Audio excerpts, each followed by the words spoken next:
আজকে পাউরুটি দিয়ে স্যান্ডউইচ বানাবো। আমার রান্নাঘরের লাইটটা কেটে গেছে, তাই আলো নেই, তাই জানালাটা খুলে দিয়েছি যে এইটুকুন আলো আছে। আজকে স্যান্ডউইচ বানাবো আমি। তার মধ্যে প্রথমে দিয়ে দেবো একটুখানি মাখন, ঘি, আপনারা ঘি বা সাদা তেল দিয়ে করতে পারো। তার মধ্যে দিয়ে দেবো একটুখানি সরষে তেল।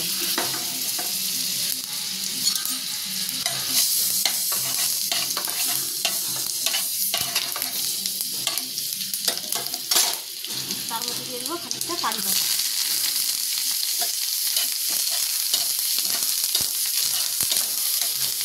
এই কারি পাতার মধ্যে দিয়ে দেবো একটুখানি গাজর কুচি নিয়েছি আর একটু ক্যাপসিকাম কুচি নিয়েছি। একটুখানি শুধু নাড়িয়ে নেবো যাতে ক্যাপসিকামটাতে শক্ত থাকে, ক্যাপসিকামটাতে একটু নরম হবে। গাজরটা ঘষে দিয়েছি, গাজরটা কোনো সমস্যা হবে না,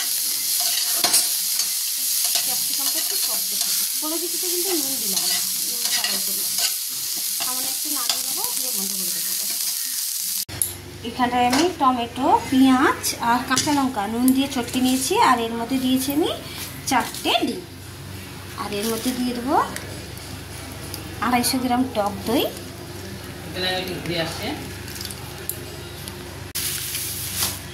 আর দিয়ে দেবো এই যে গাজর আর ক্যাপসিকাম কারি পাতা দিয়ে যে নাড়িয়েছিলাম সেগুলোর মধ্যে দিয়ে মাখিয়ে নেব। এবার চাটুটাতে গরম হয়ে গেছে, আপনারা চাইলে সাদা তেল দিতে পারেন। আমরা তো রোজ রোজ সকালে এরকম তেল খাবার খাই না, তাই আজকে একটু ঘি দিয়েই বানাচ্ছি।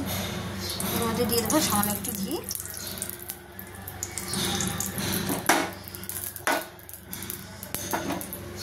আর এই যে এখানটায় মাখিয়ে রেখেছি সব কিছু একসঙ্গে দিয়ে, এই যে পাউরুটি নিলাম, দিয়ে এরকম করে চুবিয়ে দিয়ে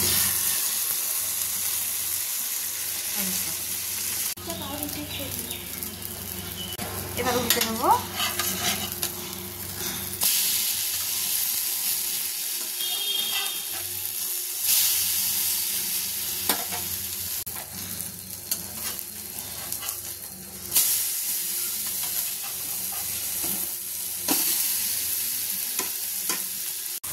কেমন হয়েছে বন্ধুরা আমার এই স্যান্ডউইচ, সাউথ ইন্ডিয়ান স্টাইলের স্যান্ডউইচ? বলবেন একটু কমেন্ট করে। আর এখানটা আরও ভাজছি, হয়ে গেছে, তুলে নেবো।